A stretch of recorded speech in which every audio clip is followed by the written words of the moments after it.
All right. I don't know if the stream's gonna be okay, but we're just gonna go with it, right? So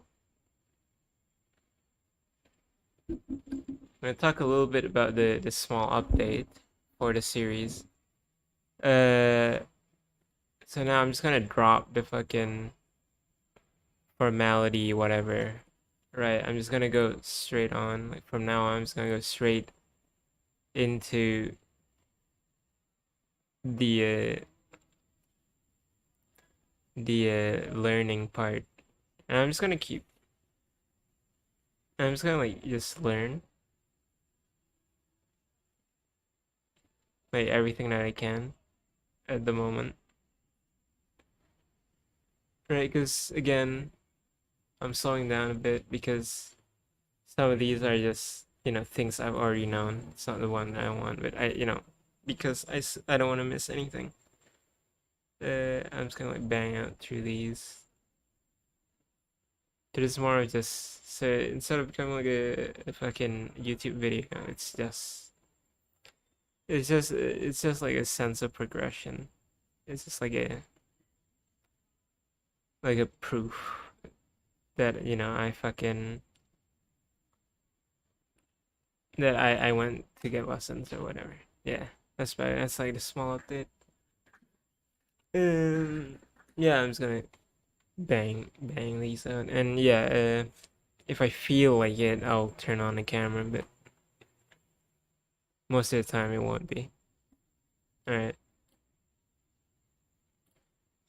Hey, how you doing? Justin here. Today I want to talk a bit more about the F chord and give you a little exercise that you might like to try. There's a little bit of me going, no, don't show them this.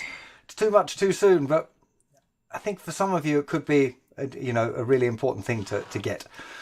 Now, I'm hoping for most of you the F chord is going okay and Yeah. that you can play the chord and all of the notes are ringing out. I suspect for many of you are probably still struggling a little bit with getting the B string ringing out clearly, which is the most common problem there with the F chord. If you're really struggling with it at this point to get the notes sounding clearly, it could be to do with the instrument.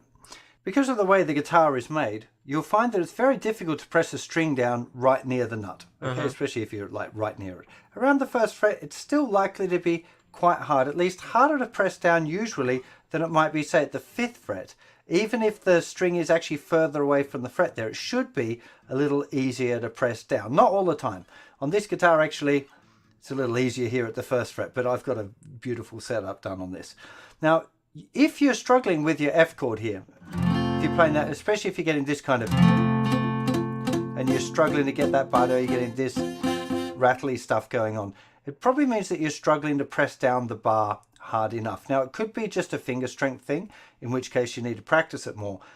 But just as an exercise, a good thing to do is to run your first finger up to either the third or the fifth fret. You might find that it hurts your wrist around the fifth fret at this stage. So let's do it for now at the fifth fret. So literally, it's exactly the same as the F chord, but we're going to slide it up so first finger is in the fifth fret and try the same thing. You should find that the bar is a little easier to press down, although some of you probably find that your wrist feels a little bit sore as well because you're just using different muscles again. So it might be that this is harder. So once we get into moving that chord around, we're really into proper bar chords territory. I'm sure you've heard that term. An F is a bar chord, but when we start moving it around, we're dealing with the sort of things that you want to be dealing with as an intermediate guitar player, not a beginner. The reason I'm pointing this out to you now is just to kind of alert you to the fact that it might be difficult because it's at the first fret, in which case you might need to take your guitar to a luthier to get the nuts sanded down a little bit so that it's a little less high at that point. It'll make the F chord a lot easier to play.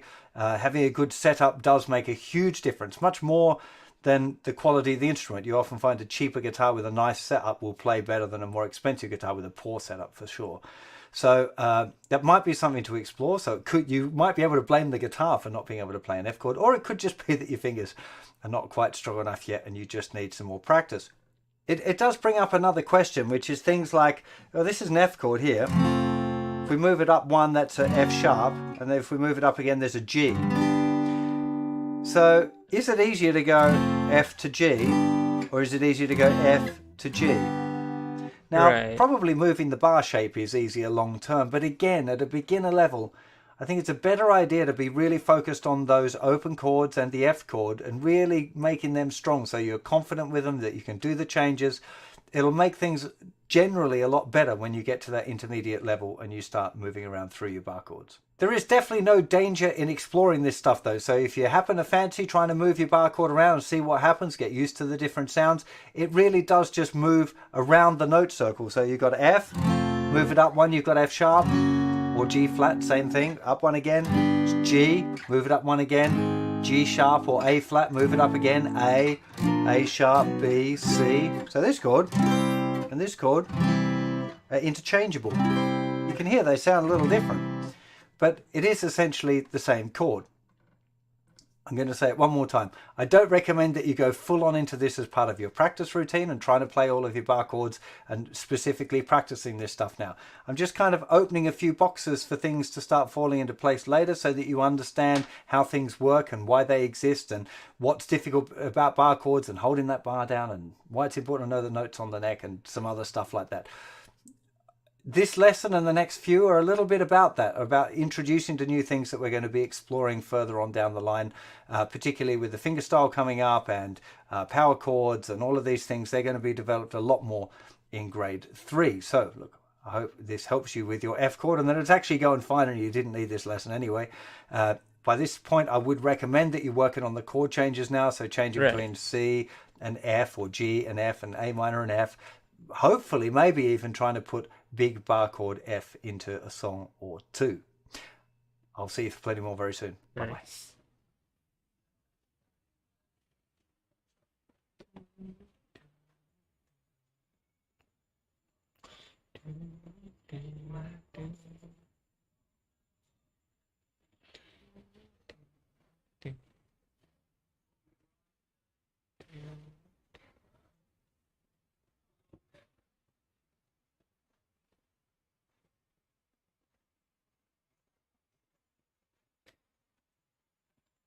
Reactive listening.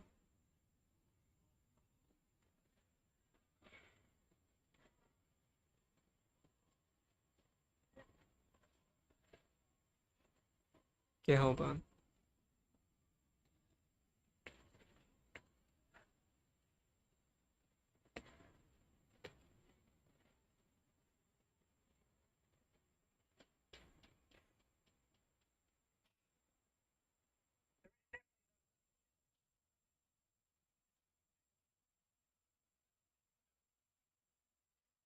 Do, do, do, do, do, do, do, do, do.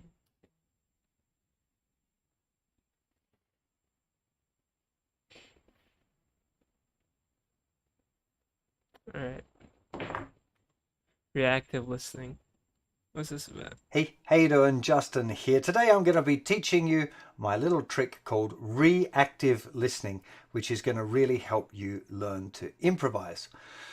Now, as you may have found over the previous few weeks, that when you're improvising, sometimes some notes sound better than other notes. So if we think about it like on a C chord, and we're playing in C major still, we're still just based on our 6 chords from the C major, the key of C major and the C major scale for this lesson. If we've got a C chord being played in the background, the notes in the C chord are the first, the third and the fifth note of that scale. And that would be the notes C, E and G. The notes in the scale are C, D, E, F, G, A, B, C. The notes that will sound strongest, the most at home over that C chord are the chord tones of C, E and G. Some of the other notes will sound great, and some of the other notes won't sound as great. When you're improvising, it would be, I suppose, possible to be continually intellectualizing the whole thing and thinking, oh, dude is playing over a C chord, I'm in the C major scale, where are my notes C, E and G? I better try and sit on those notes because they're going to be the good ones. But that is extremely complicated. There's an awful lot of thought process going to have to go in there, and you're going to have to know the names of the notes and the notes in all of the chords very, very quickly, and then be able to find those notes on the guitar. And frankly, it's just, I don't think that's the best approach. When we use the reactive listening approach, we're listening to what we play combined with the note that we're playing over, using our ears to decide if it's a great note choice or not, and then changing the note that we're playing to a better note choice if we think it's needed. Now, learning to play like this, using your ear, is a lot freer than having to think about it. I really think thinking it's kind of the antithesis of music. Music is about feeling and expression, and overthinking that stuff, while it can be useful at some points in the journey, there are times you have to think. If you're doing really complicated music or, you know, learning jazz things, you're going to have to do some intellectualizing. But in these early stages, I think it can be much more helpful to just really focus on listening to what you're doing and the effect that that's having with the music that you're playing over. And we can do this quite simply, and we're going to do it as an exercise. The best way to learn reactive listening is to come along to one of my workshops where we can do it together, and I'll teach you all of the tricks all at once. But being that we're online, that's not going to be very possible. So I'm going to give you a demonstration, first of all, of what you should be listening out for, and then I'm going to get you to do the same exercise, and I'm going to give you an answer. And if you don't get the answer right, I recommend that you kind of rewind it a bit and re-listen to those things so that you can try and hear what it is that we're going for. Now, sometimes it's the crunchy notes, the notes that are a bit out and a bit like, oh, they're actually good. They sound nice. And you'll be like, I love the sound of this. And that's okay. But what we're looking for in this exercise, so this is an exercise, not just a free improvisation thing. In this exercise, we're looking to hear the chord tone. Okay, we're trying to find the note that's in the chord. So I'm going to start off, I'm going to use an F chord, and we're going to test the notes on the thinnest string. Okay, so we've got this note here, and this note, and here.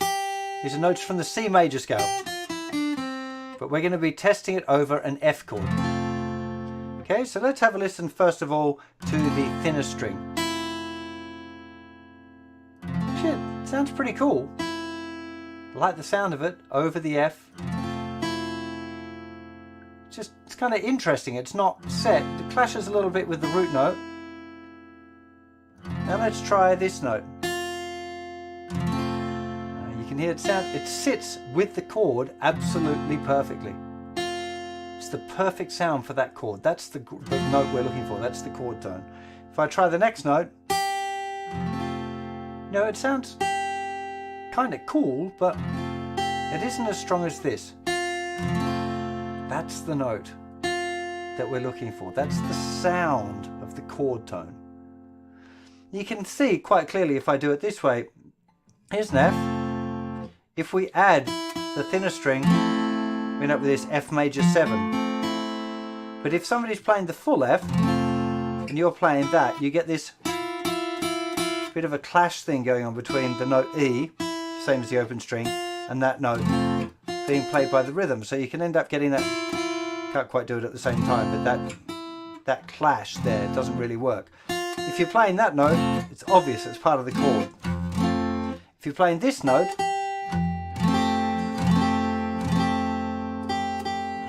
sounds pretty cool, but it's not the chord tone. It's got something else going on. Major 9, is it? Now it's your turn. And what I want you to do now is to test the notes on the second string. So the open second string, first finger, first fret. Oops, sorry. And third finger, third fret. They're your note choices. So I'm just going to play this F chord, and I want you to grab your guitar out, play it. So just play that open B string.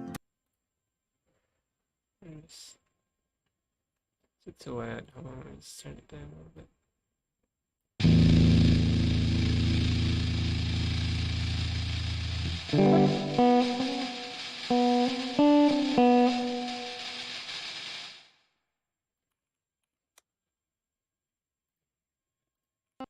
And what I want you to do now is to test the notes on the second string. So the open second string, first finger, first fret, and third finger, third fret. They're your note choices. So I'm just going to play this F chord, and I want you to grab your guitar out and play it. So just play that open B string. Does it sound like a chord tone? Try and shut your eyes off. Give you too many clues. So just use your ears. Don't use your eyes and don't use your brain. Just use your ears. Listen to it. It's like hands. Now put your first finger in the first fret, second string. Listen to that again. Is that fitting with the chord? Is it stable or is it tense? And now put your third finger in the third fret of the second string and listen again. Play each one a few times and experiment to see which one is the one that you feel is the chord tone. Did you do it? Which one did you think it was? This note, or this note? Second. I'm hoping that you thought it was the first fret on the second string. Okay? That was the good note on our F chord. Okay? If you thought it was one of the other ones, go back and try this again. Try playing each of those notes. Don't be in a hurry. Often when I get students up to, usually when I'm doing this in a kind of a seminar thing, people will get up and play one at a time. I'll play a chord. They have to tell me what the right note is and I can guide them a little bit more because I can't see what your choices are. And a little bit you won't be able to check either because often I find students play it and looking at me trying to suss out whether they're playing the right one or not. And then we get into these little mind tricks. It's quite fun. But you need to do the listening at this point, okay, to hear which is going to be the right chord. Which note is going to be the right note. Let's do exactly the same exercise, the same three notes. The open B string, first fret, and the third fret. Okay? Those three notes. And I'm going to play a chord, and I want you to tell me which is the right one. And this time you're not going to see what the chord is, so you won't be able to cheat. Mm-hmm. Here we go. So here's the chord. Tell me which is the note that is going to sound good. Here we go. So try each of the notes a few times. Don't just play them once each really quickly. Start with that open B string. Play it a few times. Have a listen. Does it feel like it wants to stay there? Like it wants to sit there? Then try putting your first finger, first fret, on the second string. Play it a few times. Does it work? What note sounds better? Is that working? Is it pulling somewhere else? Or is it happy to just settle there and you can just play that note over and over? And stay there at the end of your line. Does that work? Then try the third fret. Have a listen to. What does it sound like over this chord? And then make a decision. Start moving between them. See where it feels like you want to land from those three notes. Just play them over and over.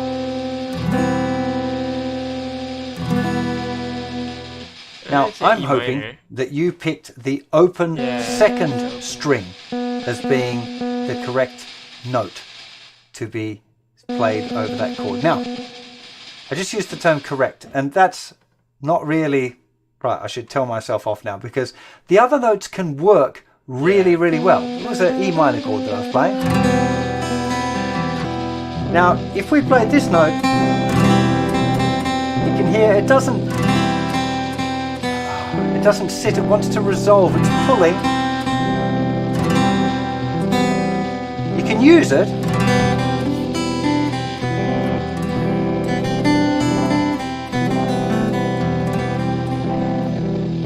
But you can't stop on it. It feels weird to stop on it. This one.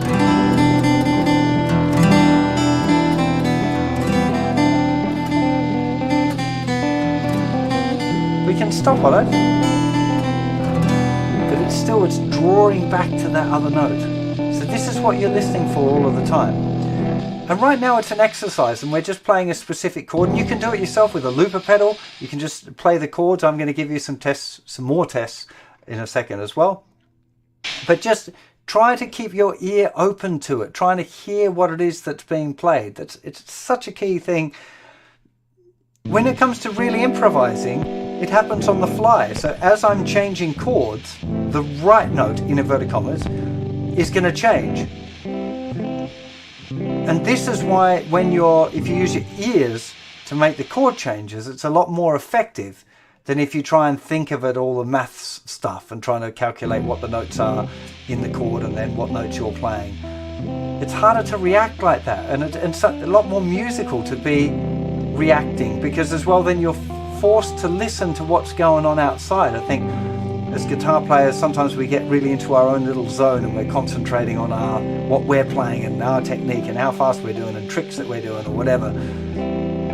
But the listener, somebody who's listening to you play, hears you in combination with everything else that's going on outside. So learning to be part of something rather than just being your own thing, I think, is an important part of the musical journey. And doing these kind of reactive listening exercises expands that and forces you to listen to your playing when combined with either someone else's playing if you're jamming, or a backing track, or whatever the situation is that you find yourself in. It's really, really a big deal, and much, much better, I think, than thinking. I know dudes that can think about it, that hear a note and go, oh, it's the fourth, I better move to the third. It's the fourth, I'm in the key of D, so therefore the note's playing a G and I better move to an...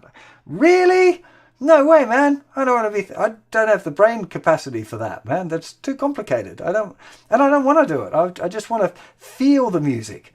And sometimes the tension, the wrong note is good. It's what I want. I want it to be a bit... jazz. Sometimes moving between all stable and a little bit tense, like the wrong notes, and then coming back. 'Cause it's a personal thing, and it's about learning to use the music and the sounds that you can make. And now I'm getting really into hairy fairyland here, because it's very difficult to describe the point and how it works, but I do think it's all individual, and there's going to be times where you want things to be real super sweet and right, and other times where you don't want it to be. And it's a lot easier to control it if you can find what's right, and that's best doing by ear. Let's do another exercise. Thinnest string now. Thinner string, C major scale, so that's open, first fret and third fret. They're your note choices. I'm going to give you a chord and you're going to tell me which is the best note, the right note in this particular circumstance where we're looking for chord tones. Okay, so off we go. I'm going to play a chord. I want you to find which is going to be the best note. Off you go.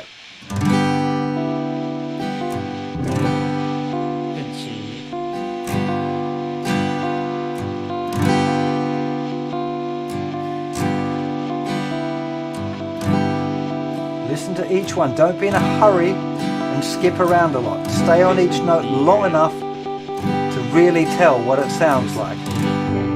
You really have to listen now. Each one individually. As you get better at it, you'll decide on which is the great note straight away. It'll take you a little while to do that. That's okay. Okay, which note did you decide was the best note? Thinner string, open, first fret, or third fret? I'm hoping you said the third fret. If you didn't, the first fret would have given us this G7, which is a fine sound for a blues, but it's quite tense compared to this. And if you played it open, it's a G6. Fairly safe sound, but it's more spicy than this. We're after the no spice version for this as an exercise. It's an exercise. It's an exercise. It's not how we do it for real. When you're really improvising, all of these things have to react together. So you're hearing what you're doing.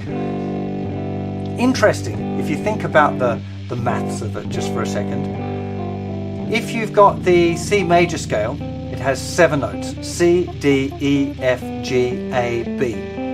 Now the C major chord has the notes C, E, and G. That's 3 of the 7. Now, in theory, if you end up on a wrong note, if you go either direction one step, you end up on a chord tone, except for the note B and the note A, where if you step in one direction, you end up on a chord tone. If you step on the other direction, you end up in a funny one. But it works nearly all the time. If you end up on a note D and you go down or up, you end up on C or E, which are chord tones. If you end up on the note F, you step down one, you end up on E, which is a chord tone. You step up one, you end up on G, which is a chord tone. If you're on the A and you step down, you're on G. That's a great note. If you step up, you go to B, and that's one of the more tense notes. So you're probably like, oh, this isn't right, and then head back the other way, or go one step further. The same with the note B. And particularly the B note is so distinctive that you'll learn to hear it after a little while. You'll land on that note and go, oh, hang on. Oh, that sounds like this. I just moved here. It's a semitone away from the root note. So there's a lot of tension there. And you'll probably find that you hear your way to the right note fairly quickly. And that's kind of the point here, is that while you're on a particular chord, you're looking for the right note. You can always pass through the wrong notes because they still sound great, like when you're moving through them. You just don't want to stop on them. You don't want to end your phrase on them. Let's just look at a C chord again as an example here. Those notes, you can hear it's fine. That F note is completely fine to step through. But if I stopped on it and went, it just sounds sour. It wants to resolve. It's pulling down, or also resolves up or down. Tends to sound down for me, but it doesn't really matter. It's this. The idea is that even the wrong notes still can be played to pass through. You just don't want to stop on them. That's the kind of the main deal here. So I'm going to give you some exercises now. There's going to be 5 exercises. I'm going to play a chord and give you a suggested strings to test out to see which is going to be the right note.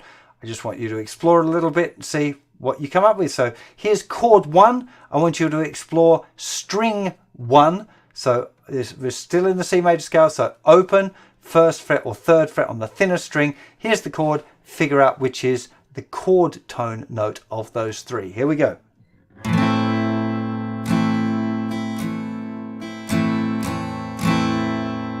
Is open, 1st fret or 3rd fret on the thinnest string. Here's the chord. Figure out which is the chord tone note of those 3. Here we go.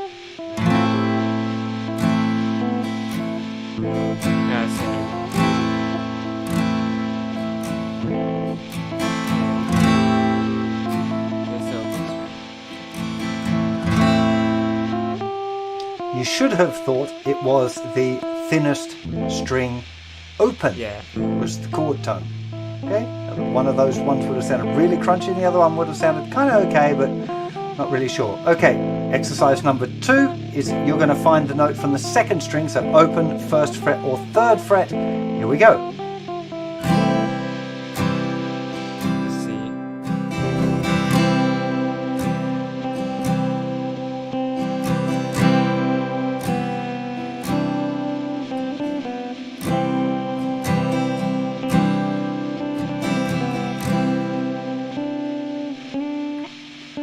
I'm hoping you thought that it was the 1st fret of the 2nd string was the good note. If it wasn't, have another try. Have a listen to all 3 of the notes and see if you can figure out why that one was the particular one that I was asking you to try and find. Same exercise again. Thinnest string. Open, 1st fret, 3rd fret. Your choices. Here's the chord coming out now. You tell me which is going to be the chord tone.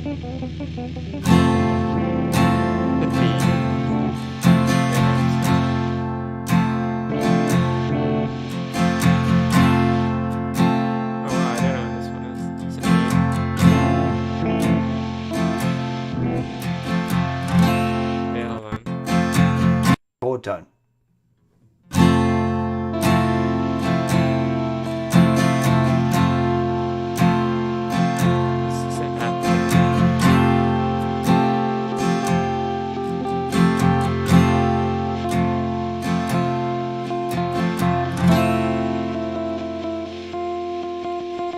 I'm hoping you thought it was the 1st fret. Same exercise again. Thinnest string. Open, 1st fret or 3rd fret. Here's the new chord. You tell me which is the chord tone now.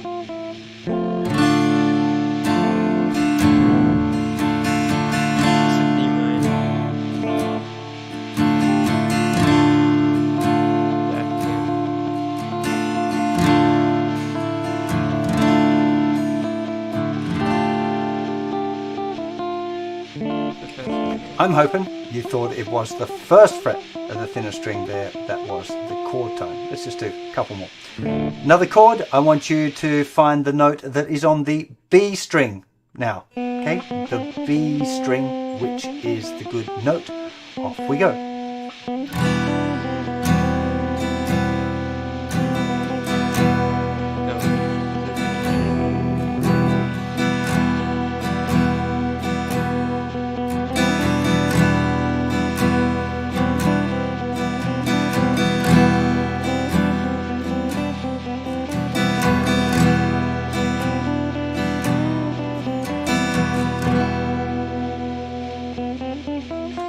I'm hoping you said the open B string. I should point out this is a fantastic game to be playing with another musician. If you've got someone else that you're learning guitar with, one person does the chord, the other person tries to figure out the right note, and then you discuss which was the right note and how it works. And it's a really, really good learning experience to do in a pair. So if you know somebody else that you can do this practice with, really, really fantastic exercise.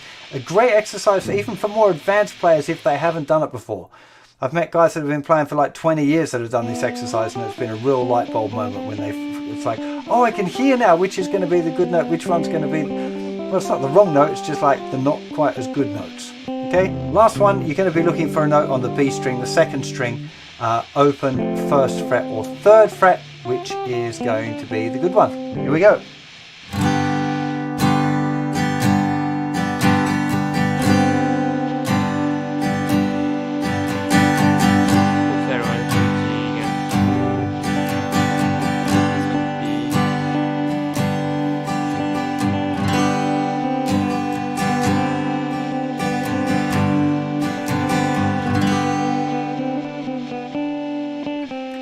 Now, there were two choices here. Could have been the open or the third fret. The one that you shouldn't have had would have been the first fret. If you got the first fret as being the one that was the chord tone, you definitely need to go and revise these exercises a few times and really listen to how the note sounds against the other guitar. Okay, or against the key. You could do it with a keyboard, you could do it with anything really. You just need to hone in on hearing the sound of the chord tones. It's called consonants. The fact that the notes fit together perfectly. We don't want dissonance yet. Dissonance is cool. I love it when you're playing like notes that are a little bit outside, a bit crunchy, that sound a bit tense. And often in music we want to use that tension. You know, we create extra tension and then we resolve it, and that's part of the way that we can create emotional relationships with the music. It's a powerful thing. But before you can get into doing that, you need to know how to create a consonant sound, how to keep it nice and smooth and find the perfect note for the chord at any given time before you start exploring those crunchier sounds.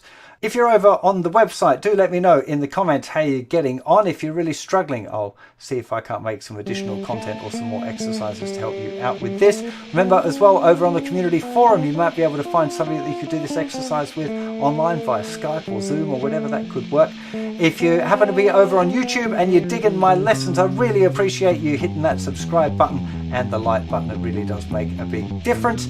I really hope you enjoyed this lesson. I'll see you for plenty more very soon. You all take care of yourselves. Bye-bye.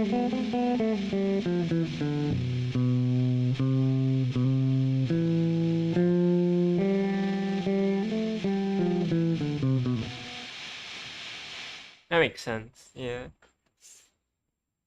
So you want to end on the chord tone. So we'll play a C.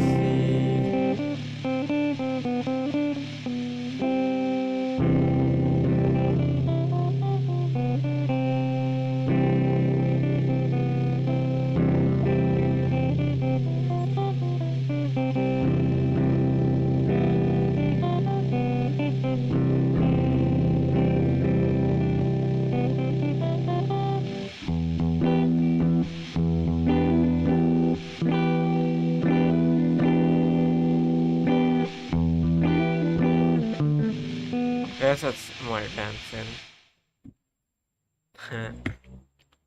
Yeah, that makes sense. This is good to like.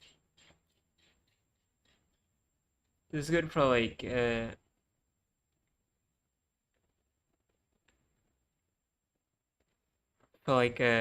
know, exercising the creativity. Rogue.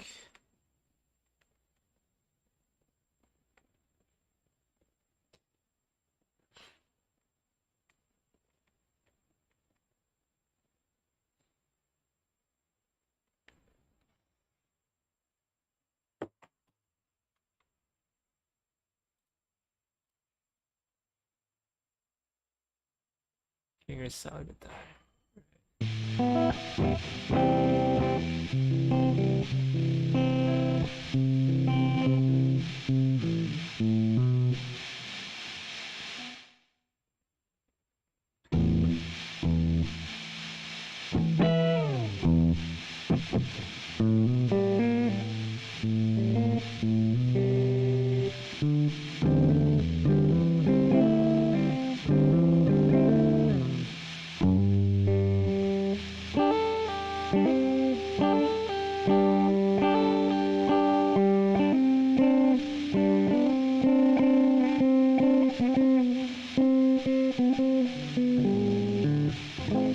A little wing.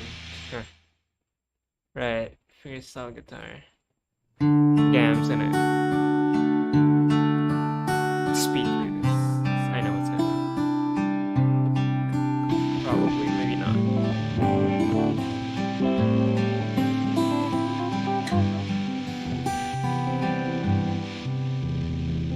Hey, how you doing? Justin here. Today we're going to start a little look at some finger styles, some finger picking. There's a whole module on this coming up, but I thought as a little introduction, a little taster, we'd have a bit of a go as part of the Grade 2 Beginners course. Now, for this particular lesson, we're just going to be looking at 6/8 time, which is really nice as a taster for fingerstyle because we've got this pattern where we can go thumb, 1, 2, 3, 2, 1. So we're using thumb and 3 fingers. We don't tend to use little finger for fingerstyle. Some people do, but it's kind of rare and a little bit more difficult. A lot easier to start off with just using the thumb and the first 3 fingers. There's a whole bunch of songs that work really well for this that are not too difficult. So it's a lovely pattern, and if you really enjoy the fingerstyle, I know you're going to love the modules. One of the key things for starting fingerstyle is realizing that the fingers generally will be assigned a particular string to play, not all the time, but for this kind of finger picking pattern they've got an assigned string, and the thumb will move around on the thicker 3 strings depending on what the chord is, because it wants to play the bass note. Now we're going to start off with a D chord. So for a D chord, the thumb wants to play the 4th string, which is the note D. Now the pattern that I want you to start off with is playing thumb, first finger, second finger, third finger, second finger, first finger, thumb. The count would be rhythmically 1, 2, 3, 4, 5, 6. 1, 2, 3, 4, 5, 6. But yeah, Now, first thing I want to address is whether you should be anchoring or playing free. Now, with an anchor, I would mean using your little finger to rest on the actual guitar body while you pick the pattern. Thumb, 1, 2, 3, 2, 1. Okay, so you can see little finger is sat there, anchoring for the whole time. Now I find using an anchor really, really difficult. My little finger is very short and I find that it creates a lot of tension in my hand, so I pretty much never use an anchor. But most of the guitar players that I really love, that are great fingerstyle players, like for example, I know Tommy Emmanuel, probably the greatest guitar player that's ever lived, uses an anchor when he plays fingerstyle. So my recommendation would be to use an anchor if you can, at least start with it. When Nitsaj was learning this, he used an anchor. I'm still trying to force him to try and see if he can get going with an anchor, but he's having the same problem that I have with a right-handed, which is that it puts too much tension in my hand. I would recommend gritting through a little bit of tension, hoping that it will come good, because I do think it's kind of better, easier in the long run if you play with an anchor. But most of the time you're going to see me playing free, so just my hand is rest, you know, the nearest point of contact is my elbow or my forearm on the guitar. It does make it, particularly if I'm moving around, it makes it a little bit difficult. I sometimes will try and rest my whole forearm kind of on the guitar, but there's only certain songs and certain stylistic things I can do that for. So my recommendation would be to get that anchor finger down, using your little finger actually resting on the body of the guitar. Now, the next question I always get is fingernails. Do you need fingernails? Now, I used fake fingernails, like stick-on acrylic nails, for 20 years. I started doing it when I was studying classical guitar, where the nail thing is really super important to do with the tone. I ended up taking my nails off when I had my daughter, just because that was sort of sharp, and I kind of poked it with it a couple of times and it was like, no, this is not worth it. So I took it off and have been relearning without nails. And actually I think for the most part I like playing without nails now. I like the sound of it. It's a little bit warmer. One thing I'm finding a bit tricky at the moment is because I'm doing the left-handed practice with Nitsudge, I've got calluses on this hand in the wrong places. So when I'm trying to pick the strings, sometimes they're kind of grabbing in a funny way, which are still kind of freaking me out, and I'm looking forward to not having to do the left-handed practice to be able to get my fingerstyle back, because I love fingerstyle guitar, and I'm finding it, that aspect a little bit challenging. But so I would recommend that you either have nails or you don't have nails, but a combination won't work very well. Like if you've got one long fingernail, that one note will always be brighter and sharper than the rest, and that will sound wonky. So you either want to cut all your nails nice and short or leave them all long. If you do keep them all long so they're making contact, you will need to get the nail file out to make sure they're very smooth and not catching, because it only takes a small little nook in the nail for it to catch on the string and it'll have your nail off. Most unpleasant. So the first stage is actually just being able to play the pattern.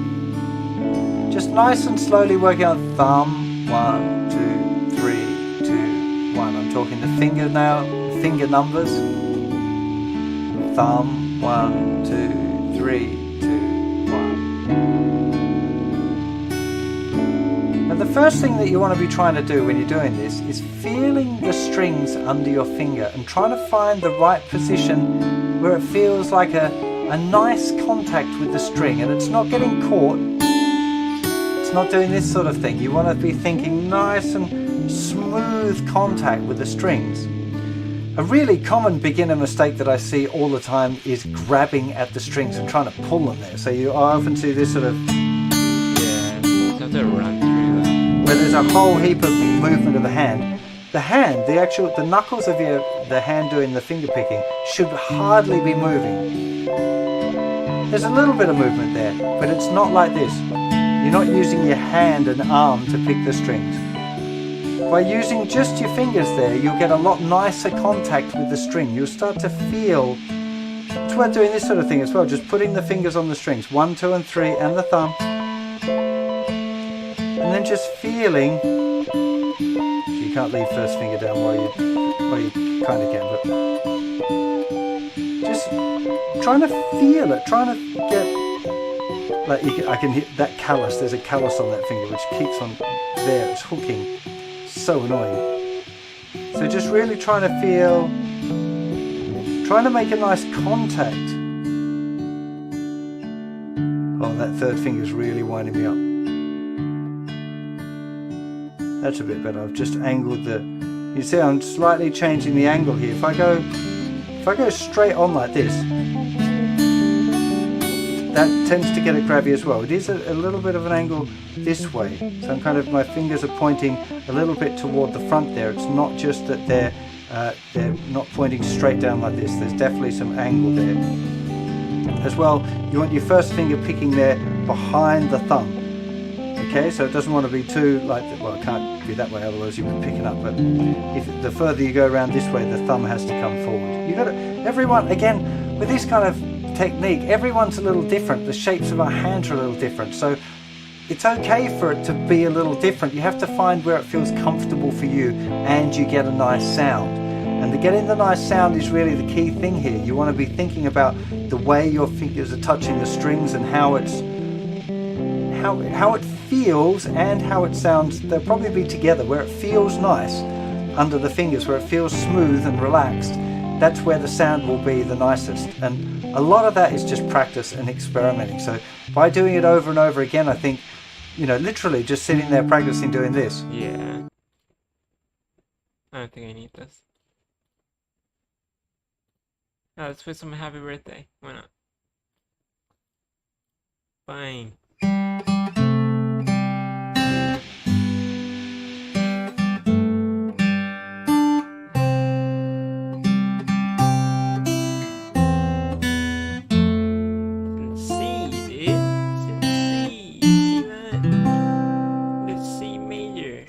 How you doing? Justin here. Today we are checking out a nice easy fingerstyle version of Happy Birthday. It's like a chord melody thing where a thumb is going to be playing the bass notes of the chords while the first finger picks out the melody. Now, for most beginners, using just the thumb and the first finger is going to be the easiest approach.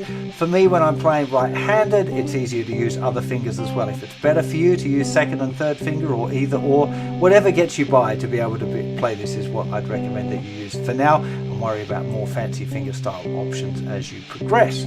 So let's start off with a super slow playthrough, and then I'll take it through one step at a time.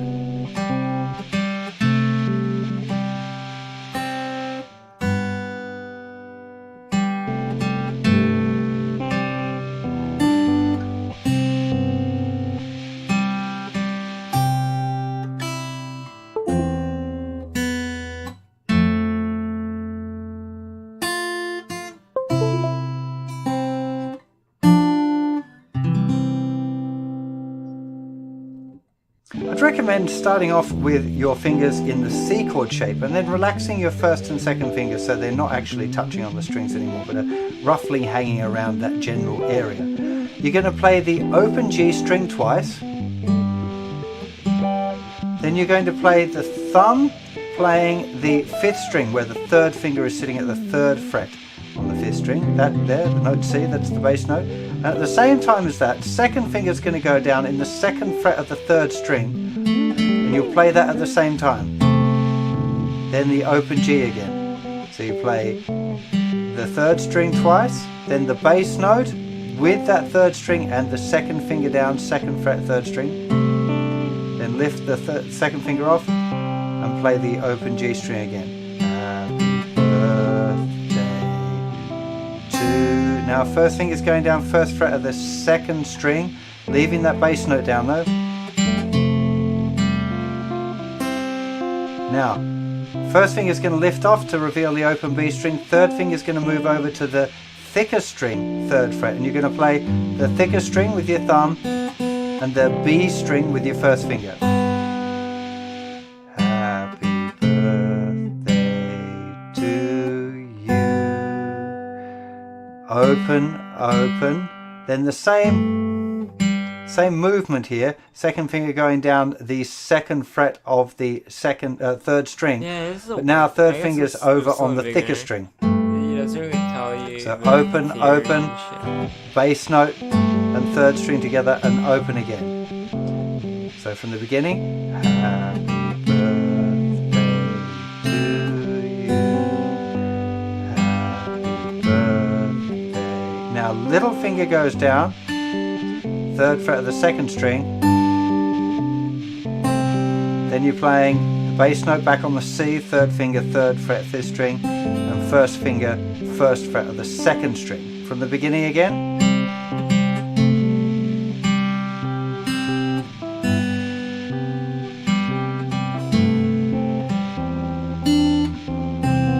I'd recommend that you get just that bit right before you move any further, so just keep on practicing around that until you're ready. When you're ready, you've got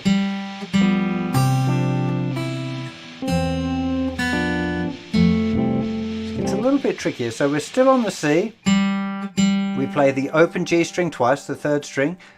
Then you're going to play the bass note here, the note C, third fret, fifth string, with little finger playing the melody on the third fret of the thinner string. Those two together, lift off little finger to play the thinnest string.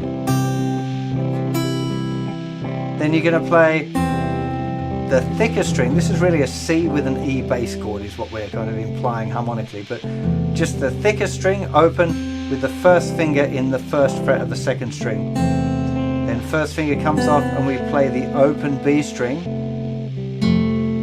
And then we're playing the F note, which is first finger, first fret, thicker string, and the second finger in the second fret of the third string. A little bit Californication going on there. Okay? It is part of this F chord. Just those two fingers of it. Okay? Open, open from the C chord with the little finger down. Then open, thinner string. Open, thicker string bass note with the first finger on the first fret of the second string. Lift it off to the F. Now we're doing something slightly tricky, is that after we've played this, we're putting the bar down with the first finger to use just this little underneath of the first finger to touch or to press down the first fret of the thinner string. Then we're going to go to a C chord. This is third finger, third fret of the fifth string, the note C, with the open thinner string. Then playing that, the first finger, first fret, second string. Then we're going to play these two together, the third fret, third finger, third fret, fourth string, little finger, third fret, second string. Then we're going to play a C chord. We're going to strum with our thumb the middle four strings only. So leave your thumb resting there on the thinner string at the end. Just that last section from the C chord. Then with the thinner string, third fret, open thinner string, with the thicker string, lift off first finger to the F, put the bar down, C, with the thinner string, play the second string, then these two notes, the third fret of the second string and the fourth string, with the third and fourth fingers, to the C chord. Let me play that through one more time. Here we go, from the beginning. Yeah,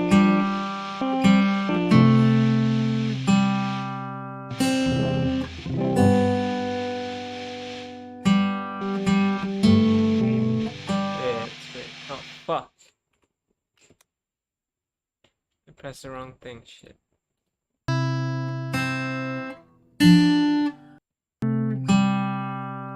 From the beginning.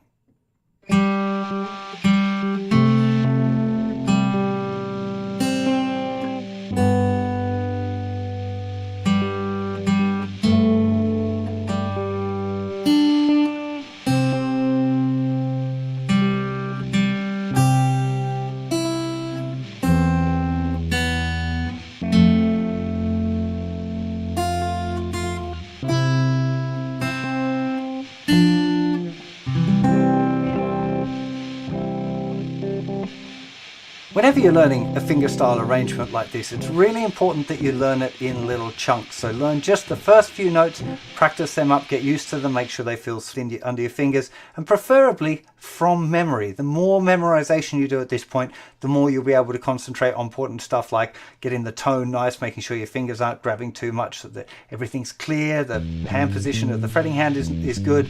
There's plenty to concentrate on rather than just trying to read a particular tab. So try and memorize that stuff as soon as you can by working on little chunks. I definitely recommend getting that first half sorted out first of all, so you can play that fairly confidently and again from memory before you start in on that second bit. It really is a fantastic tune to have. You'll be amazed how many times there are people around that are having a birthday and you've got a guitar, and even if you feel a little bit fumbly through it, people will really appreciate the fact that you can play it. The basic chords, if you wanted to check it out just to be able to play chords as well while everyone's sang, you'll be playing C, happy C chord to G, happy G chord to C, happy stay on C, then to F chord, then it's C chord G, C. So it's still only C, F and G through the whole thing, mostly C to G chord. This is a really nice introduction to this idea of chord melody, where you're playing a melody line and a bass note at the same time. Very commonly done in music like classical guitar, but as well it's the kind of thing that ends up kind of weaving its way into folk music as well, where you have finger picking patterns but you're accenting certain notes to create a kind of a melodic element to the stuff as well. So really nice thing to be getting involved with fingerstyle. At this early stage, it doesn't really matter if you're just using your first finger and your thumb, or your second finger and your thumb, or some random combination. There are more specific fingerings that would be better in some circumstances than others depending on what you're learning, but as a little taster and a fun thing to learn, I wouldn't be worrying about it too much. As usual, there'll be a free tab over on the website that you might like to go and check out. If you're over on YouTube, I really appreciate your support by hitting that subscribe button and the like. If you subscribe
Bloody brilliant, isn't it?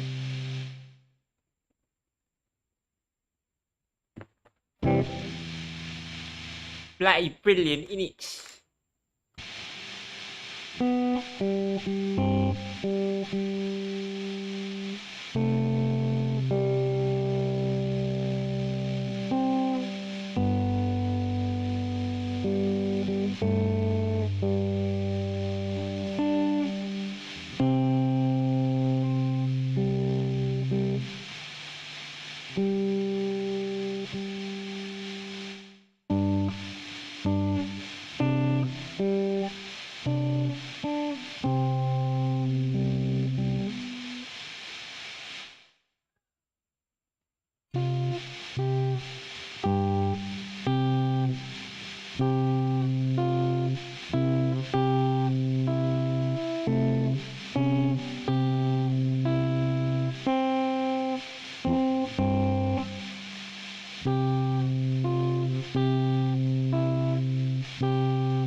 was beautiful.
Oh, fuck. I had too much fun with that one. How long have we been going for? An hour. Oh, shit. What else is there? Song module. Introduction to songwriting. You can do that. Subscribe, hit the bell button as well if you want to get notified when I'm doing anything live at all. I really appreciate it. Do click on that link in the description as well. There'll be a free tab to download for this over on the website. I really hope you enjoyed this lesson, and I'll see you for plenty more very soon. You'll take care of yourselves. Bye-bye. Okay.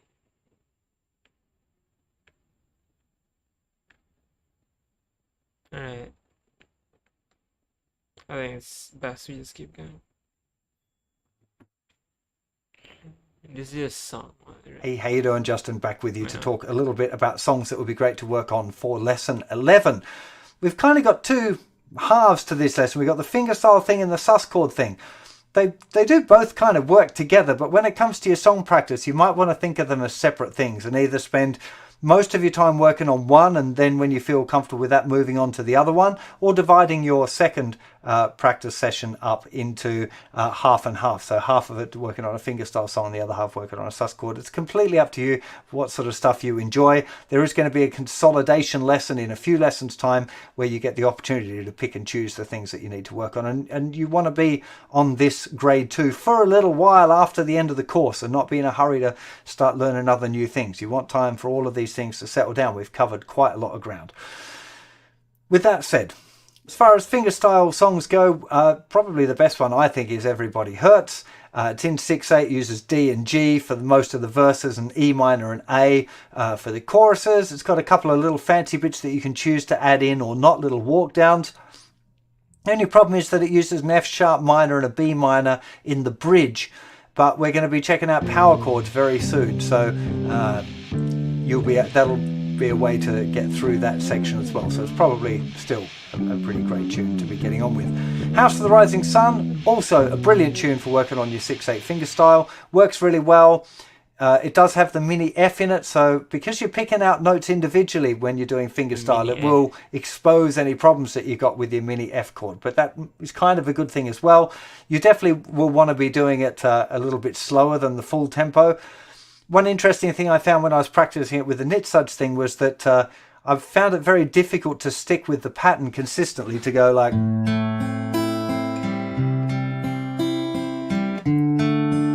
which is what you should be doing. 1, 2, 3, 4, 5, 6. 1, 2, 3, 4, 5, 6. That was very, very difficult for Nitsuds to be doing like that. And what he found was going...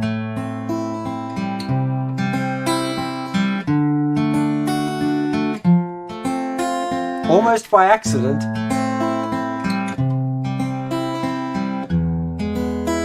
It was just something that happened as he was trying to get the chord changes right and was stumbling over that first part. And actually, it sounds pretty good. It's not what I'd recommend, but if you find yourself doing that when you're practicing that song, I wouldn't be worrying about it too much. Hallelujah, the Leonard Cohen, Jeff Buckley, Rufus Wainwright thing, Shrek, whatever. It's a beautiful, beautiful song. It's some of the chord changes are quite quick and it's changing through them a little bit faster, so it's probably not your best first choice, but if you love the song, it might be something that you want to check out. This Year's Love by David Gray, which was one that we looked at earlier in the course. For strumming in 6/8, that also works lovely for fingerstyle.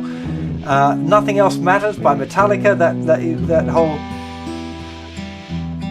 That's in 6/8. 1, 2, 3, 4, 5, 6. 1, 2, 3, 4, 5, 6.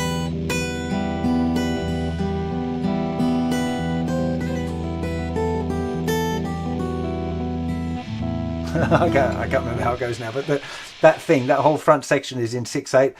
Again, it's got more complicated things going on, but as a beginner, I'm kind of like, I used to say to people, you should stick with, within the stuff, within your level and just do your easy stuff. But, there's no harm in having to go at doing something like that. If you're a really big Metallica fan, you'll really enjoy it, and then you'll be enthusiastic about it and practice it more, and therefore get better at your fingerstyle. So there's going to be sections of that song you won't be able to... Next 30 minutes for this. Hey, how you doing? Justin here, and man, have I got a fun lesson for you today. We're going to be looking at writing a song, and I'm going to use a dice to help me make decisions. Now, it's a fantastic cult classic book called The Dice Man. Definitely recommend checking it out if you're not familiar with the story. A bit dark, but very, very cool.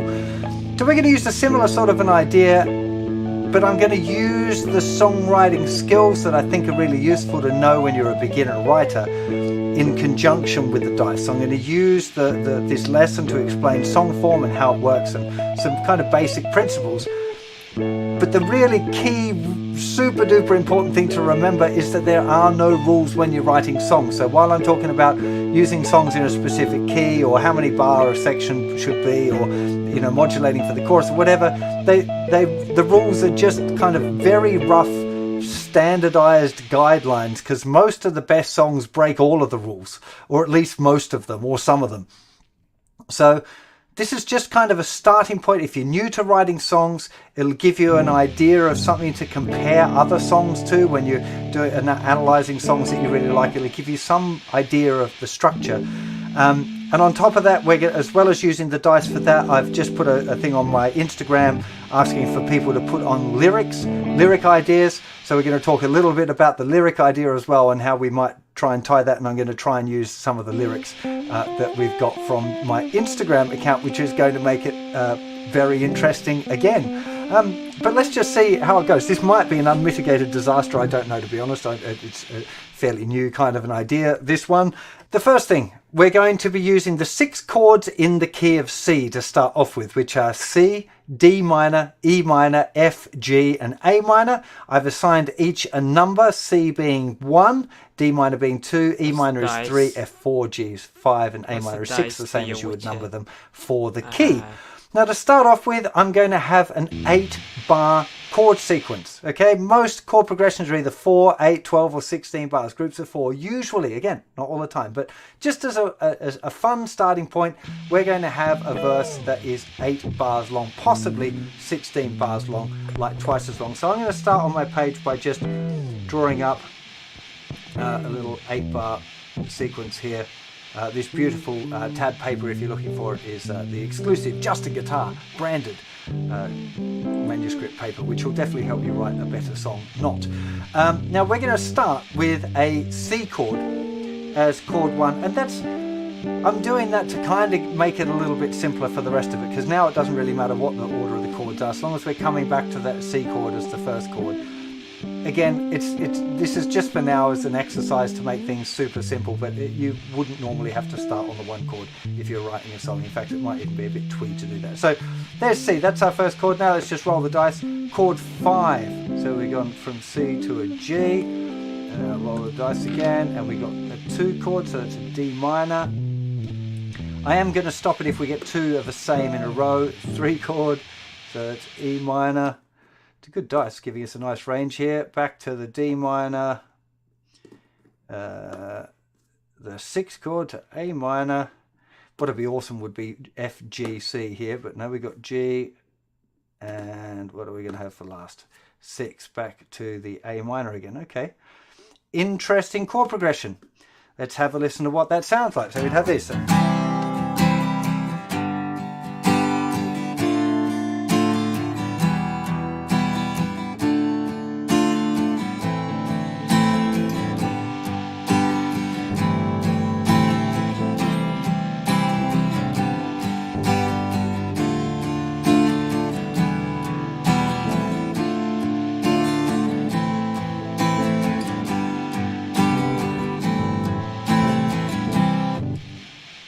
Perfectly cool chord progression. That one, it might not exactly be the kind of progression that I would have picked. I'm not sure about that rhythm either. I'm just going to say maybe a...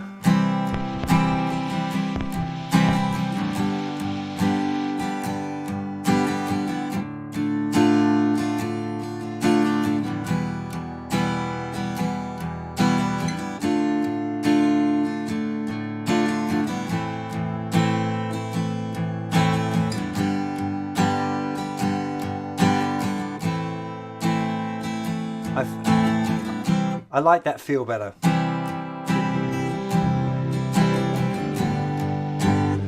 So as far as lyrics go, what my idea was, I'm going to just look at this little post. I've got 85 comments. I'm going to put them in order of newest first, and then shimmy my way along the bottom. I'm not going to use any of the ones that were just like comments or silly things, and then I'm going to try this might be really bad. I'm going to roll the dice and then count the comments up and then see what we get to. 3, so 1, 2, 3.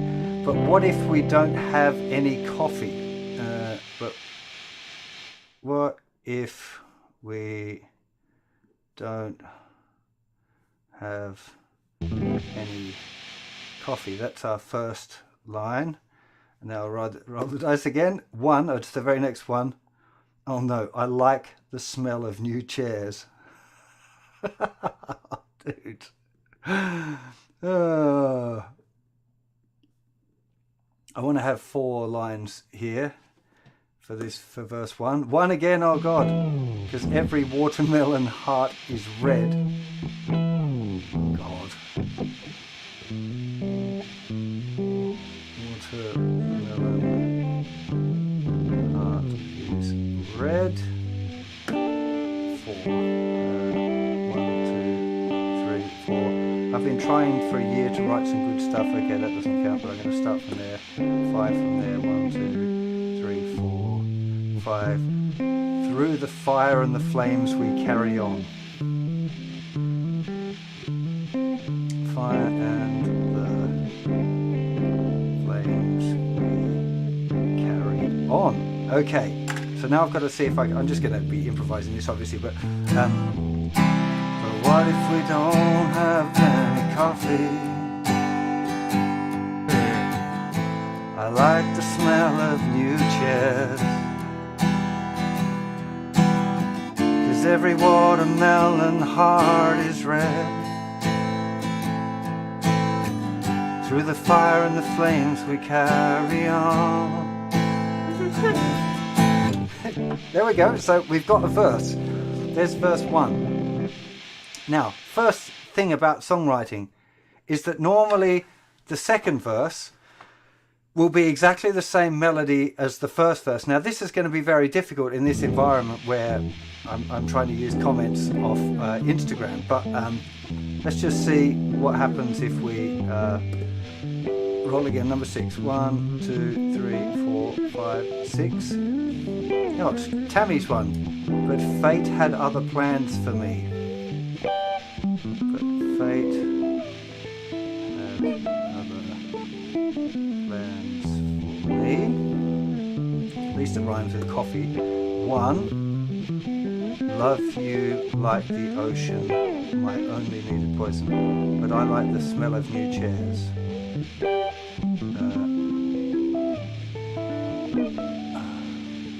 See, this is it. Now, what I'm trying to do now, I should be explaining my process, is I'm looking for similar scan. So, but what if we don't have any coffee? It's 10 syllables. But fate had other plans for me. It's 8. This one's got just too many syllables. The other one, I like the smell of new chairs. 7. I like the smell of new. Love you like the ocean, my only needed potion. 13. So it's a little bit crazy there. The ocean, my poison. The ocean, my only poison.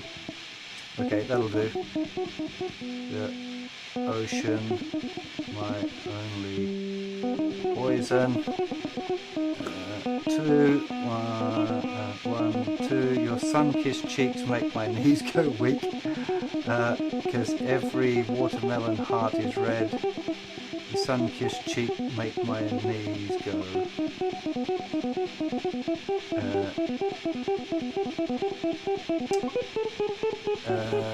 Yeah, I should stick with it. Your sun-kissed cheeks make my knees go. Weak.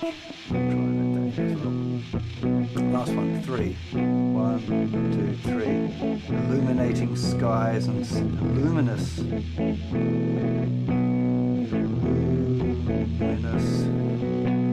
skies and sad goodbyes. Okay, now it's a big one. So the verse is going to need the same sort of melody, and I might have to adjust some of the scan, the wording for that.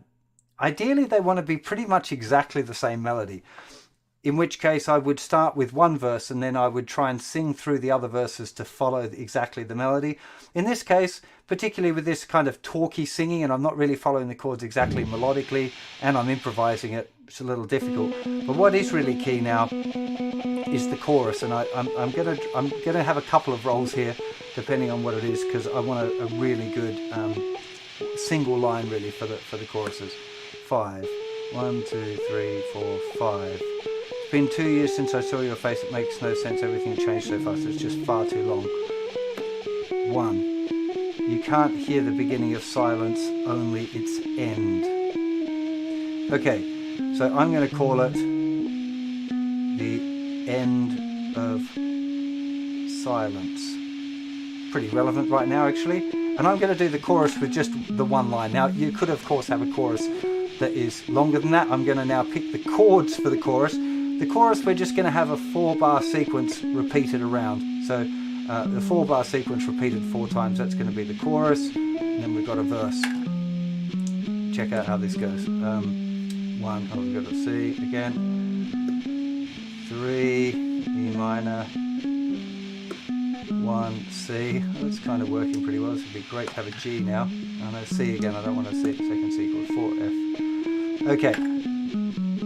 Let's see where we've got to for our song now. Okay. But what if we don't have any coffee? I like the smell of new chairs. Chairs, that should have been. 'Cause every watermelon heart is red. Through the fire and flames we carry on. Verse 2. But fate had other plans for me. The ocean is my only poison. Your sun-kissed cheeks make my weak knees go weak. Luminous skies, sad goodbyes. It's the end of silence. It's the end of silence. The end of silence. I need something better for the chorus there. It's the end of I want a different silence. I can't have it. It's the end of silence. It's the end of silence. I really don't like that C there. It's the end of silence. It's the end of silence. Just changing it to an A minor makes it loads better. So, sorry, Dice Man, I'm fiddling with the dice. And this is like the experimenting bit, right? So there's no rules here about like you have to be doing this or you have to be doing that. I'm literally just experimenting and exploring this as an idea and trying to be a bit silly at the same time. But structurally there are some important bits going on now. So the usual run of things would be that you have a regular kind of verse. The second verse builds a little bit on as far as like the whole thing, the strumming and the sound of it. Usually you might introduce a harmony on the vocal or something like that. The chorus needs to go a lot bigger all of a sudden, and usually a bit different. That's why I've gone for just like one phrase that's getting repeated. More commonly in a chorus, you might have like a phrase, repeat the phrase, something different, and then repeat the phrase again, a common A, B, A form. But you wouldn't have to, and again, explore artists that you like and see what you can come up with. But the important bit is this verse, chorus, then it will nearly always go back to another verse, and then it will go back to a chorus again. Then there's a bridge and then a double chorus. So this structure is very, very common, particularly in pop music, but in lots of other styles as well, because it really works. It's like you have this verse one intro should set up the story and set the tone of the kind of the song. The second verse develops the story a little bit more. Obviously, in this case where it's just kind of random lyrics, that's not really appropriate, but hopefully the listener will be relating to that story and feeling that I've experienced this story or I've dreamt it up or whatever. And the chorus is the one where we really relate the theme of the song back to our own experiences. At least that's how I kind of take it. So the verses are expressing my own feeling, and then the chorus is expressing a generalized feeling that other people can relate their own stories to. Normally the first chorus is fairly big. Out of 10 it would be about an 8. And then for the verse 3, again, you're sticking with the same melody, same style, same chords, nearly always, not always, but nearly always. And it would drop down dramatically and then come back up for another chorus, which would be an 8, volume-wise again. So it's really going to drop down again for verse 3, back up for the chorus again. Chorus would be, again, generally exactly the same. And then the bridge. Now the bridge, I'm going to do... it's going to be an 8-bar bridge, so 4 bars times 2, and I'm going to make all of the chords minors. So whatever I come up with, minor chords, just to make it really different, because the bridge needs to be minor. Oh, beautiful. It's starting with F minor. I love, and it's gone from F in the chorus. Oh, couldn't have asked that to be any better. 5, so F minor to G minor. That's going to sound a little bit weird, but we'll get there. 4 again, F minor to A minor, we'll go to A major. Oh God, going back to the F minor, that's going to sound well crunchy. So that's going to be my bridge chords. I need to get one more verse, don't I? I need, and then the bridge I'm going to worry about when I get there. So let's pop my Instagram back on. So I need one more. So I'm going to have to write very small, verse 3. Where do we have the luminous skies was the last, no, the silence thing. That was where we were up. So 4, 1, 2, 3, 4. Why do I always give away my best lines? Always give away my best lines. That's a great first line. And then a 4 again. 1, 2, 3, 4. Towels and sandals.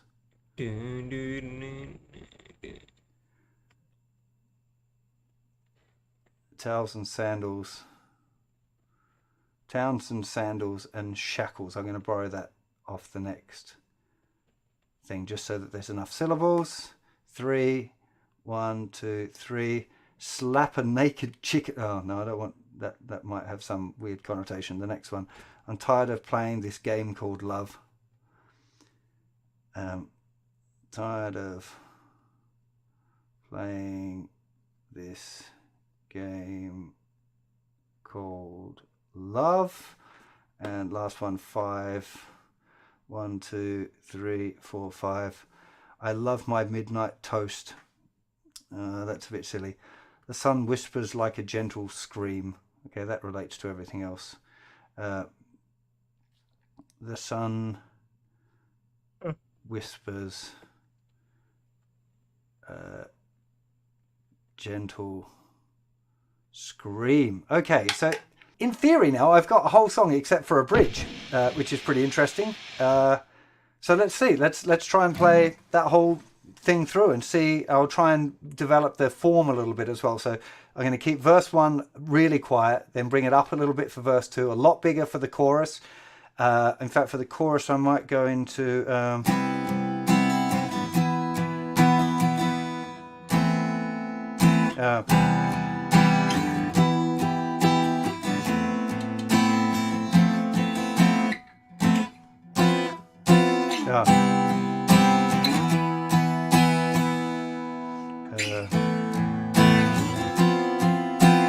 that sounds bad. I'm just looking for something interesting to keep it.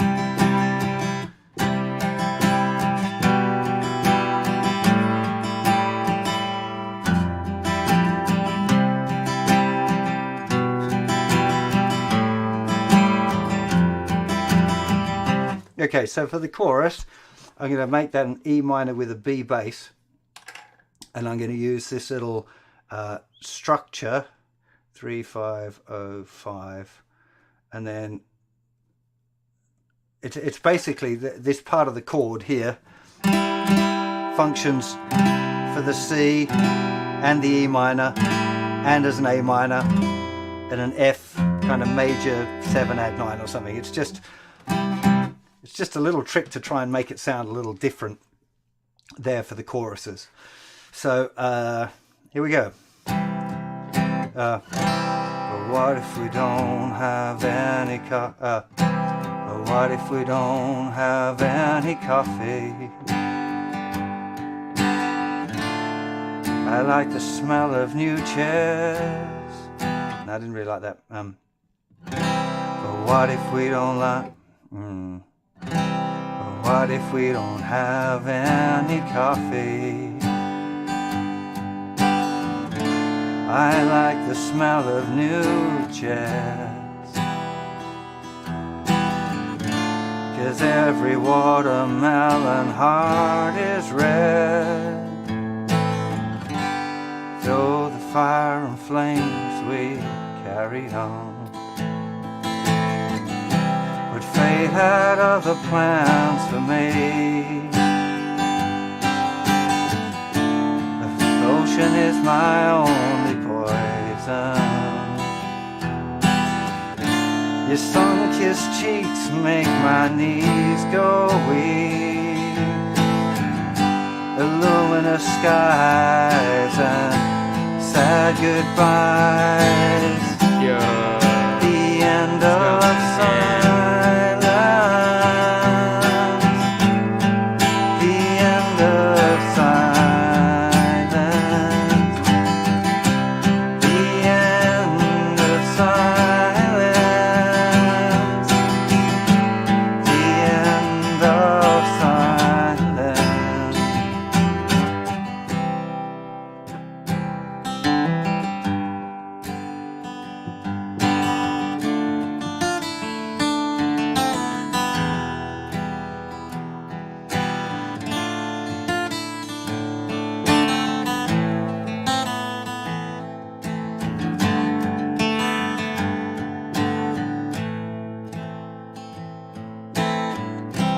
Why do I give away my best lines? Towels, sandals, and shackles. I'm tired of playing this game of love. The sun whispers a gentle scream, the end of silence, the end of silence, the end of silence, the end of silence. What do you know? What do you think? This is a pretty weird change, especially that chord. I don't know what to do here with this. Might have to be a guitar solo or something, but it's the bridge and it's supposed to be cleansing anyway. The end of silence, the end of silence,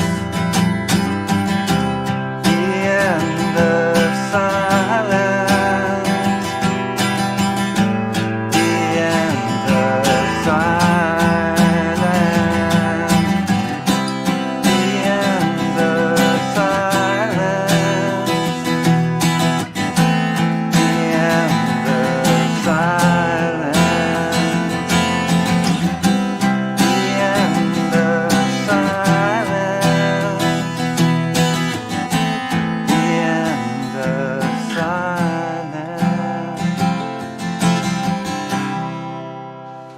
Okay, so the bridge totally sucks, and I didn't have anything for it because the chords were too far out. I thought I'd go for something different because generally the way it works is the chorus is the thing that you want people to remember in a song. So you have this, The end the of first verse and the silence. second verse are introducing the story Yeah. and getting That is the absolutely listener fucking involved with your memorable. story.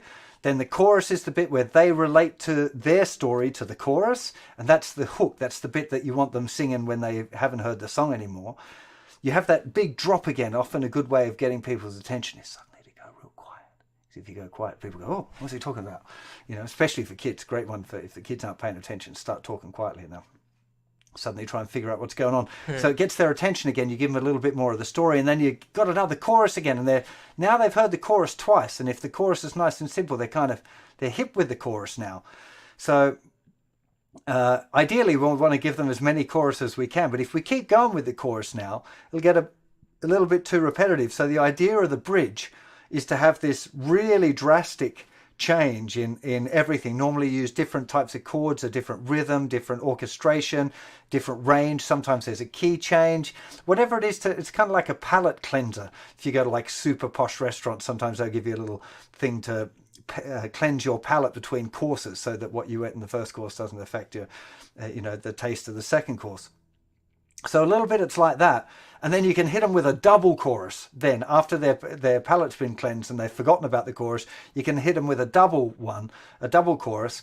It's also something, I don't know if you've noticed advertising, people do it. They'll give you like a little snippet of an ad and then there'll be a different ad and then it'll come back for that first ads, but like a longer version. It's definitely a way to get people involved with a hook, is to give them a little bit of something, then have something completely different and then, a bigger dose of that thing. So this kind of song structure as well, when you think of it in terms of dynamics as well, where you've got verse 1 here, quite quiet, let's say a 3, then the second verse, which is about a 5, and then you've got an 8 for the first chorus, and it drops down again for a 3 for verse 3, then it's back up to an 8 for the chorus. Then the bridge can either go up to a 10 or down to a 1, like some extreme away from the chorus, and then you back up to for 10 for those last two choruses.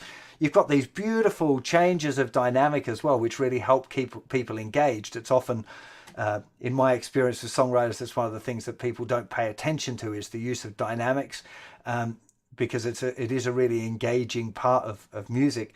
Listen to Nirvana or so, any of the great writers. Now that I've gone through and I've talked a bit about this structure, the verse, chorus, bridge, chorus, and I've talked a bit about the dynamics and how they build, and the repetition between the verses, that the verses should have the same melody, which this didn't because of my weird idea of using Instagram comments. But if you can compare that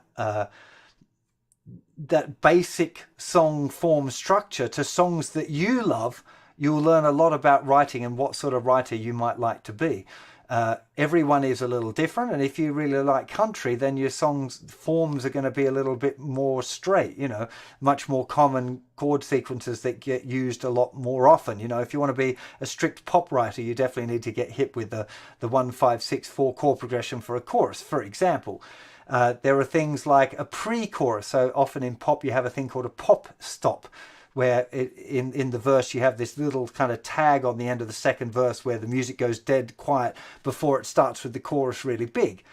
There are these little techniques, and I don't think that they're wrong to think of them as too formulaic, although formula in songwriting isn't, in my opinion, the best thing. But there are times where that sort of writing is what's required, and you need to find, for me, the biggest lesson that I took, I can't remember where I read it, was in a book on songwriting, was I wrote down the 10 songs that affected me the most. What songs were the most important songs for me personally? And then I analysed the hell out of them. I really just looked at everything. I really analysed the words. I did deep diving. What do the words mean? How did, I looked at things like similes and metaphors and alliteration and how they were using the language, where it was specific, where it was general. I did a lot of study into the dynamic thing, this, where it gets loud, where it gets quiet, the instrumentation, the harmonies always coming in the second verse kind of stuff. There are little tricks where, I'm just seeing Green Day as well were one of those bands where the formulas in their writing are really cleverly done, and it makes for, I wouldn't be scared of studying the formula and stuff, because nearly all of the great writers that I've ever met or read, biographies with or whatever, have done that sort of study. Like, maybe it's not like it shouldn't be too mathsy, but just really trying to.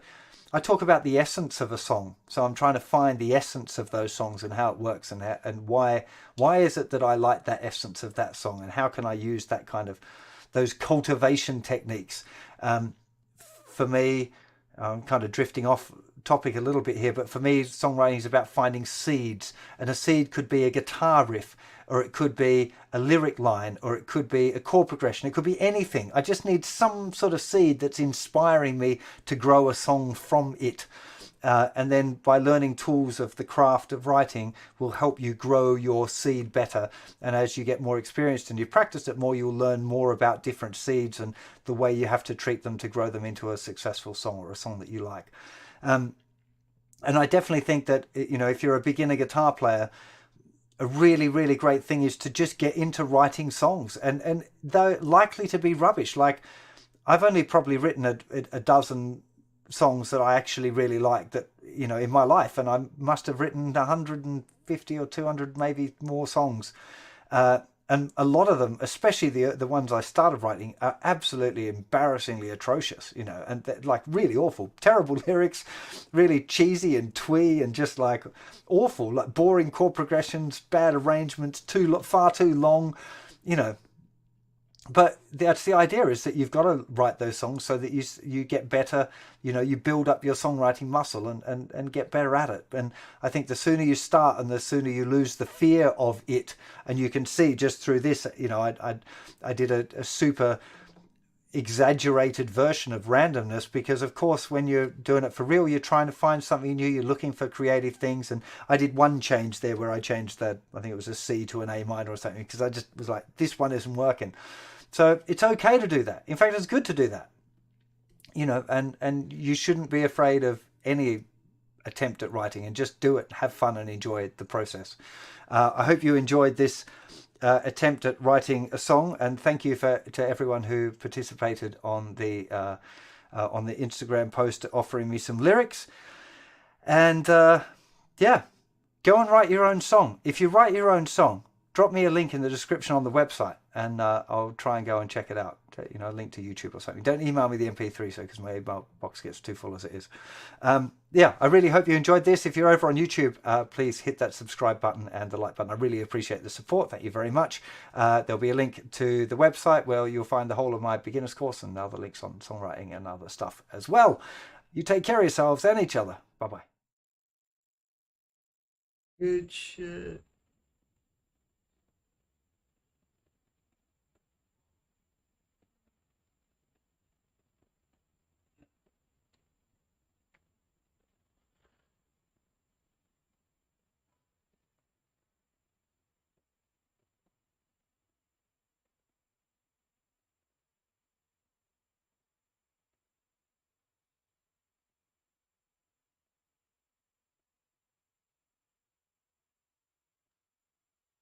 Right.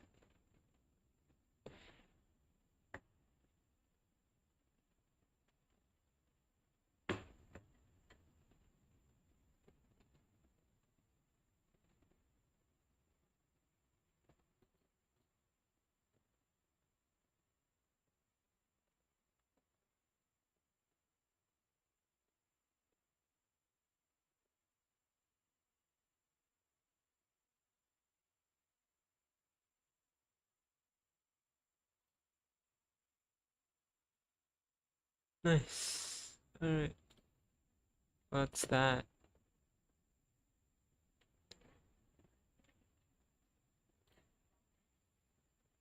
Enter Sandman. Power chords.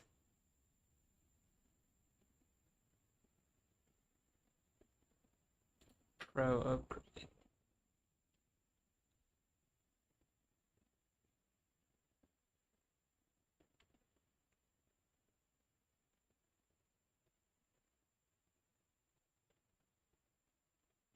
Damn, we're almost done with this one.